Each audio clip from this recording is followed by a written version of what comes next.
You Bharat, हर वक्त सच के साथ। यू भारत के सभी दर्शकों को नवरात्रि की हार्दिक हार्दिक शुभकामनाएं।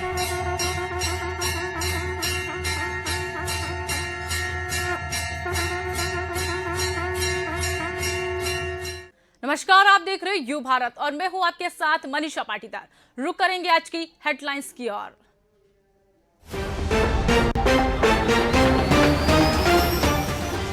मध्य प्रदेश में लोकसभा सीटों के उपचुनाव की बढ़ती सियासी गर्मी। शिवराज ने किया दावा, काम के दम पर जीतेगी बीजेपी। बीजेपी में वंशवाद नहीं, मुख्यमंत्री भूपेश बघेल का बयान। बीजेपी ने हमेशा परिवारवाद से हटकर दिया टिकट। खंडवा लोकसभा उपचुनाव गड़बड़ी की आशंका, कांग्रेस का चुनाव आयोग को सुझाव पत्र। एटीएम कार्ड बदलकर धोखाधड़ी करने वाले अंतर्राज्यीय गिरोह का पर्दाफाश। सैकड़ों लोगों को बयान पर अपना बनाया शिकार। जबलपुर में एंटी माफियों की तर्ज पर पुलिस प्रशासन और जिला प्रशासन की कार्रवाई। हिस्ट्री शीटर अपराधी के हजारों वर्ग शूट। अब खबरें विस्तार से। देश में लोकसभा की 3 और विधानसभाओं की 30 सीटों के लिए उपचुनाव कराए जाने की घोषणा के साथ ही मध्य प्रदेश में भी सियासी गर्माहट बढ़ने लगी है। मध्य प्रदेश में लोकसभा की खंडवा सीट के अलावा विधानसभा और पृथ्वीपुर की जोबट और रेगांव सीटों पर उपचुनाव होना है। इसी बीच वार पलटवार के दौर शुरू हो गए हैं। बीजेपी और कांग्रेस दोनों अपनी अपनी जीत का दावा कर रही है। इन सीटों के उपचुनाव से राज्य की वर्तमान सियासी तस्वीर में कोई बड़ा बदलाव नहीं होने वाला है, लेकिन भाजपा और कांग्रेस सहित सभी पार्टियों के लिए यह प्रतिष्ठा परक हो गया है। उपचुनाव के परिणाम से भले ही शिवराज सरकार की सेहत पर कोई फर्क नहीं पड़ेगा। हालांकि शिवराज सिंह चौहान अपने काम के दम पर जीत का दावा जरूर कर रहे हैं। इसलिए कि हम काम कर रहे हैं, जो काम करता है वो जीतता है। हम काम कर रहे हैं इसलिए हम जीतेंगे। और भारतीय जनता पार्टी देश में लगातार अपना विस्तार कर रही है। जो अच्छे लोग हैं, जो विभिन्न दलों में भी है, वो भारतीय जनता पार्टी में आ रहे हैं प्रभावित होकर। शिशुपाल यादव कोई आज नहीं आए, बहुत पहले आए। और सुलोचना जी ने जब देखा कि कांग्रेस में कुछ नहीं, नेतृत्व ही नहीं है, अब जब कांग्रेस में अध्यक्ष ही नहीं है उनका, हम नहीं कह रहे कपिल सिब्बल कहते फैसले कौन ले रहा है। मध्य प्रदेश के नगरीय प्रशासन मंत्री भूपेंद्र सिंह ने कहा कि बीजेपी में वंशवाद नहीं है। यह कार्यकर्ताओं को विश्वास रहता है कि भविष्य में उन्हें टिकट मिल सकता है। भाजपा ने हमेशा परिवारवाद से हटकर टिकट दिया है। चुनाव में पार्टी का बड़ा कैंडिडेट नहीं होता है। साथ ही भूपेंद्र सिंह ने पार्टी में असंतोष नहीं रहा है। चुनाव तो पार्टी के आधार पर होता है, कैंडिडेट बड़ा फैक्टर नहीं होता है। और भारतीय जनता पार्टी ने जिस तरह से परिवारवाद वंशवाद से हट के टिकट दिए हैं, इससे एक कार्यकर्ताओं में अच्छा संदेश गया है। हर कार्यकर्ता को लगता है कि आगे चल के उसको भी अवसर मिलेगा।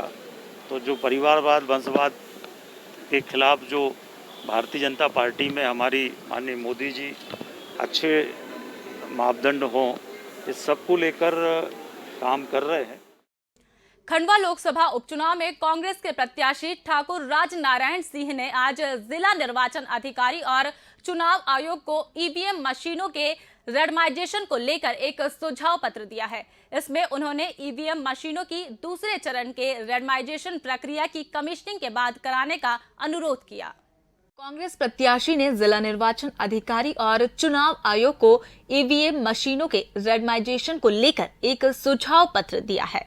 पत्र में कहा कि वर्तमान प्रक्रिया के तहत दोनों चरणों के रेंडमाइजेशन के बाद ईवीएम मशीनों की कमीशनिंग की जाएगी। कमीशनिंग करते समय उसे बाहरी डिवाइस से जोड़ा जाता है, जिसमें गड़बड़ी की आशंका बनी रहती है। कांग्रेस प्रत्याशी ने कहा कि ईवीएम मशीनों को कमीशनिंग करने के बाद दूसरे चरण के रेंडमाइजेशन में होना चाहिए। इससे चुनावी प्रक्रिया में और ज्यादा पारदर्शिता आएगी। उन्होंने पारदर्शी चुनाव प्रक्रिया के लिए मौजूदा व्यवस्था में परिवर्तन करने की मांग की है। कलेक्टर खंडवा को एक पत्र दिया है, उसमें पारदर्शिता लाने के मामले में अब इसमें मोटी गड़बड़ी हो सकती है और वोट की भी हेराफेरी हो सकती है कि कमीशनिंग के बाद सेकंड रेंडमाइजेशन की प्रक्रिया की जावे, क्योंकि कमीशनिंग के लिए हमारी मशीनों को बाहरी डिवाइस से जोड़ा जाता है, जो कि हमारे शक एवं गड़बड़ी की आशंका है। भोपाल साइबर क्राइम ब्रांच ने एटीएम कार्ड बदलकर धोखाधड़ी करने वाले अंतर्राज्यीय गिरोह का पर्दाफाश किया है। गिरोह के सदस्य अब तक करीब 600 लोगों के साथ धोखाधड़ी की वारदात कर चुके हैं। साइबर क्राइम ब्रांच ने गिरोह का पर्दाफाश करते हुए 3 आरोपियों को गिरफ्तार कर लिया है। एसपी साउथ साई कृष्ण ने बताया कि गिरोह ने बीते 3 साल में करीब 600 लोगों को अपने जाल में फंसाया है। आरोपी बुजुर्ग और महिलाओं को अपना निशाना बनाते थे। गिरोह के सदस्य राजस्थान धौलपुर से आकर वारदात को अंजाम देते थे। आरोपी बंद एटीएम मशीन के बाहर खड़े होकर लोगों को फंसाने का इंतजाम करते थे। आरोपियों से 3 मोबाइल, 61 एटीएम कार्ड और 2 मोटरसाइकिल जब्त की गई हैं। आरोपियों ने हरियाणा, उत्तर प्रदेश, मध्य प्रदेश, छत्तीसगढ़, गुजरात में वारदातों को अंजाम दिया है। आरोपियों से पूछताछ में और खुलासे होने की उम्मीद पुलिस ने जताई है। एक बुजुर्ग व्यक्ति है जो एक एटीएम के पास गए थे। उन्होंने वहाँ से कुछ पैसे निकालने का प्रयास किया, पैसे निकल नहीं पाए, तो उनके पीछे एक लड़का था जिसने कहा कि लाओ मैं मदद कर देता हूँ। उन्होंने ये कह के उसका एटीएम कार्ड लिया। उसके बाद उसके कार्ड से पैसा नहीं निकला तो एटीएम कार्ड एक उसको लौटा भी दिया। इसके बाद वो बुजुर्ग व्यक्ति घर चले गए, लेकिन अगले दिन बुजुर्ग व्यक्ति के एटीएम कार्ड से अलग अलग जगहों पर शॉपिंग हुई, पैसे निकाले गए और उन्होंने लगभग 1.5 लाख रुपए इस तरीके से उनके अकाउंट से खाली होना बताया। वक्त तो चला एक छोटे से ब्रेक का, मिलते हैं ब्रेक के बाद।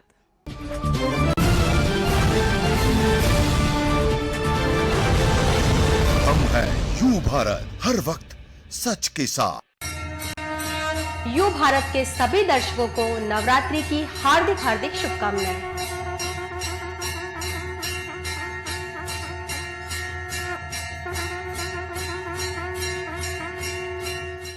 सनसनी नहीं, सिर्फ सरोकार, विश्वसनीयता के साथ सटीक खबरें, हर मुद्दे की पड़ताल, हर मुद्दे पर नजर, चप्पे चप्पे की खबर, सरकार से करेंगे सवाल, बनेंगे जनता की आवाज। हम हैं यू भारत, हर वक्त सच के साथ। युग भारत चैनल के प्रारंभ होने की जानकारी मिली है। निश्चित तौर पर मध्य प्रदेश छत्तीसगढ़ के दर्शकों के लिए है चैनल नई नई खबरें, नवोन्मेषी खबरें, क्रांतिकारी खबरें और एक अच्छी पत्रकारिता वाली खबरें दर्शकों को देगा। इस चैनल के माध्यम से मध्य प्रदेश और छत्तीसगढ़ के दर्शक एक सार्थक संवाद और एक सार्थक जानकारी प्राप्त कर सकेंगे। इस चैनल की उज्जवल भविष्य के लिए मेरी शुभकामनाएं। हम हैं यू भारत, हर वक्त सच के साथ।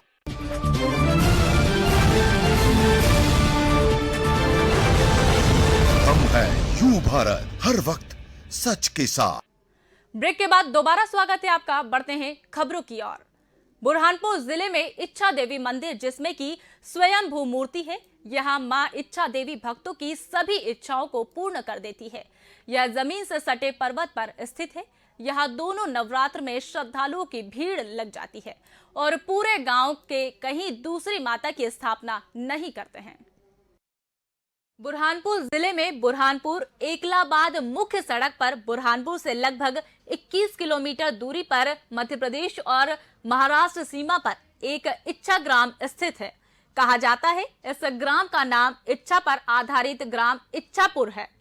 देवी का पास ही पहाड़ी पर एक मंदिर बना हुआ है।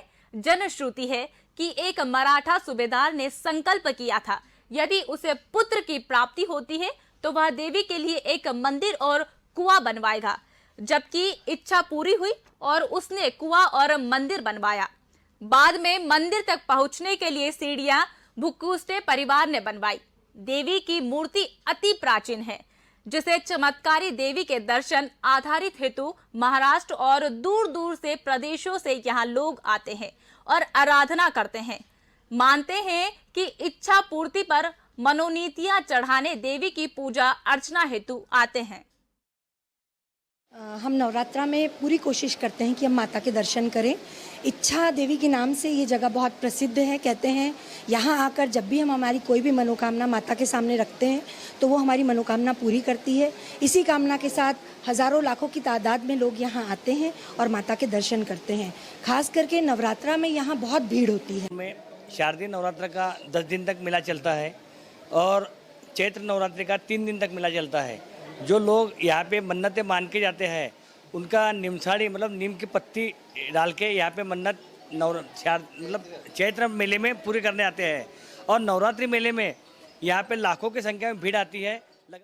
पुरातन काल से मंदिर 450 साल पुराना मंदिर है। माता रानी स्वयंभू प्रकट है यहाँ पे। जो भी भक्त लोग आते हैं और जो भी इच्छा रखते हैं वो उनकी इच्छा पूरी होती है।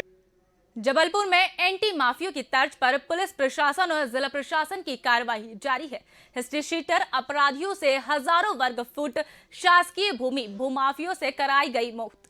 वहीं अवैध और अनाधित रूप से बनाए गए कबाड़ के गोदाम 2 मंजिला ऑफिस में जमींदोज कर दिया है। 2 करोड़ रुपए की लागत से किया गया था अवैध कब्जा, जिसको प्रशासन ने ध्वस्त कर दिया। गोहलपुर थाना अंतर्गत रद्दी चौकी से लगे जेडीए रोड के पास 3000 वर्ग फुट जमीन पर अवैध एवं अधिकृत रूप से बनाए गए कबाड़ के गोदाम और 2 मंजिला ऑफिस को पुलिस और प्रशासन ने बड़ी कार्रवाई करते हुए जमींदोज कर दिया है।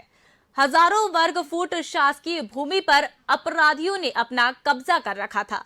जबलपुर के कई थाना क्षेत्रों में भूमाफिया और बदमाशों के अवैध निर्माण पर कार्रवाई की गई। हिस्ट्री शीटर बदमाश शमीम कबाड़ी और अन्य 11 लोगों के विरुद्ध कार्रवाई हुई। बताया जाता है हिस्ट्री शीटर अपराधी के खिलाफ 13 अपराध मामले दर्ज है। अपराधियों पर कार्रवाई के दौरान जबलपुर एसपी सिद्धार्थ बहुगुणा मौजूद रहे। जबलपुर में लगातार पुलिस अधीक्षक के नेतृत्व में बदमाशों के अवैध निर्माण और कब्जे पर प्रशासन कार्रवाई कर रहा। भोपाल के शाहपुरा में अपने आप को सेना का जवान बताकर लीगल एडवाइजर से ठगी का मामला सामने आया है। आरोपी ने क्यूआर कोड भेजा और 95,000 रुपए की धोखाधड़ी को अंजाम दे दिया। पुलिस ने मामला दर्ज कर आरोपी की तलाश शुरू कर दी। एक जालसाज ने अपने आप को सेना का जवान बताकर लीगल एडवाइजर से घर किराए लेने के नाम पर 95,000 रुपए की ठगी कर ली। लीगल एडवाइजर ने घर को किराए पर लेने के लिए एक विज्ञापन जारी किया था। इसके बाद इस जालसाज ने लीगल एडवाइजर को कॉल किया और घर किराए पर लेने की बात कही। जालसाज ने पहले कुछ पैसे भेजे, फिर एक क्यूआर कोड भेजा। जैसे ही लीगल एडवाइजर ने उसे स्कैन किया तो उसके अकाउंट से पैसे कट गए। इसके बाद जालसाज ने अपना मोबाइल बंद कर लिया। इसके बाद पीड़ित ने शाहपुरा थाने में मामले की शिकायत कराई। पुलिस ने मामला दर्ज कर आरोपी की तलाश शुरू कर दी। ऑनलाइन फाइनेंशियल फ्रॉड का मैटर है जिसमें जो सामने व्यक्ति है, फरियादी है इस केस के, उनके द्वारा अपना मकान किराए पर देने के लिए कहीं अड्डा था। उस ऐड के तारतम्य इनके पास एक फ़ोन आया, स्वयं को आर्मी वाला बताया और उनके द्वारा बताया कि ये लिंक भेज रहे हैं, इस लिंक को क्लिक करके जानकारी भर दें, उनको मकान किराए से लेना है। जैसे ही इन्होंने उस लिंक को क्लिक किया, ऑनलाइन इनका जो खाता है उसके द्वारा आरोपी के द्वारा एक्सेस कर लिया गया। निशातपुरा इलाके में शादी का झांसा देकर एक युवती के साथ किया बलात्कार का मामला सामने आया है। पिछले 1 साल से आरोपी दुष्कर्म की वारदात को अंजाम दे रहा था। युवती ने जब शादी के लिए दबाव बनाया तो आरोपी ने इनकार कर दिया। पुलिस ने आरोपी के खिलाफ मामला दर्ज कर लिया। राजधानी के निशातपुरा इलाके में एक युवती से दुष्कर्म का मामला सामने आया है। पुलिस के मुताबिक युवती के साथ आरोपी इमरान हाशमी ने शादी का झांसा देकर दुष्कर्म की वारदात को अंजाम दिया है। आरोपी 1 वर्ष से युवती को शादी का झांसा देकर उसके साथ शारीरिक संबंध बना रहा था। पीड़िता जब शादी के लिए कहती है तो टाल देता था। शिकायत पर निशातपुरा पुलिस ने आरोपी के खिलाफ दुष्कर्म सहित जान से मारने की धमकी का मामला दर्ज कर लिया है। पुलिस ने आरोपी को गिरफ्तार कर मामले की जांच कर रही है। थाना निशातपुरा में एक संवेदनशील मामला सामने आया जब एक फरियादिया द्वारा रिपोर्ट की गई उसके साथ फला लड़के ने गलत काम किया है पुलिस द्वारा तत्काल कार्रवाई करते हुए FIR पंजीबद्ध कर ली गई है और प्रकरण विवेचना में है। विवेचना में जैसे साक्ष्य आएंगे वैसी कार्रवाई की जाएगी। इस बुलेटिन में फिलहाल इतना ही। तमाम अपडेट्स के लिए देखते रहिए यू भारत। नमस्कार। यू भारत के सभी दर्शकों को नवरात्रि की हार्दिक हार्दिक शुभकामनाएं।